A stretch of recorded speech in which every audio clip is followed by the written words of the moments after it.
একদিন এই মেয়েটি রাস্তায় মোবাইল টিপতে টিপতে হাঁটছিল আর হঠাৎ অসাবধানতায় তার পা গিয়ে পড়ে একটি আধা পড়া একটি কাগজের টাকার উপর, যেটা মৃতদের উদ্দেশ্য পুরানো হয়। আর সেদিনই ছিল ভূত উৎসবের দিন। কাগজের টাকায় পা পড়তেই মেয়েটি তখন বিরক্ত হয়ে যায়। সে তখন টাকাটা ছিঁড়ে আগুনের পাত্রে ছুঁড়ে ফেলে দেয় আর তারপরে গালাগালি করতে থাকে। কিন্তু মেয়েটা জানতো না যে বৃদ্ধাকে সে গালি দিচ্ছে সে আদৌ মানুষ ছিল না। বুড়ি তখন কোনো কথাই বলে না আর মেয়েটি তখন বিষয়টাকে পাত্তা না দিয়ে অফিসে চলে যায়। এরপরে তো রাত হয়ে যায়, অফিসে সবাই চলে যায় আর মেয়েটা তখন একাই ওভার টাইম করছিল।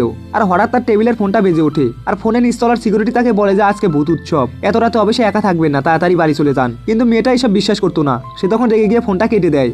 ঠিক তখনই অফিসের দরজায় কার্ড স্ক্যানারের শব্দ হয়। সে তখন উঠে গিয়ে দেখে যে বাইরে কেউ নেই। কিছুক্ষণ পরে আবারও শব্দ হয়। এবার সে রেগে গিয়ে সিকিউরিটিকে ফোন করে, কিন্তু সিকিউরিটি রুম থেকে জানানো হয় যে আজ এই বিল্ডিং এর দায়িত্বে কেউ নেই, সবাই আগেই চলে গেছে। এই কথা শুনে মেয়েটা তখন ভয় পেয়ে যায়। তার তখন মনে পড়ে যায় যে সকালে কাগজের টাকায় পা দেওয়ার কথা। ভয়ে সে তখন জিনিসপত্র গুছিয়ে দ্রুত বের হতে যায়। ঠিক তখনই সে দেখে যে তার পায়ের নিচে লেগে আছে একটি কাগজের টাকা। ভয়ে ভালো করে তাকে এসে দেখে যে এটাই সেই কাগজের টাকা। এরপরে দেওয়ালের কাছের প্রতিফলনে সে দেখতে পায় যে একজন বুড়ি মহিলা তার ঠিক পিছনে দাঁড়িয়ে আছে আর বুড়ি তাকে ফিসফিস করে বলে যে আমার টাকা আমাকে ফিরিয়ে দাও।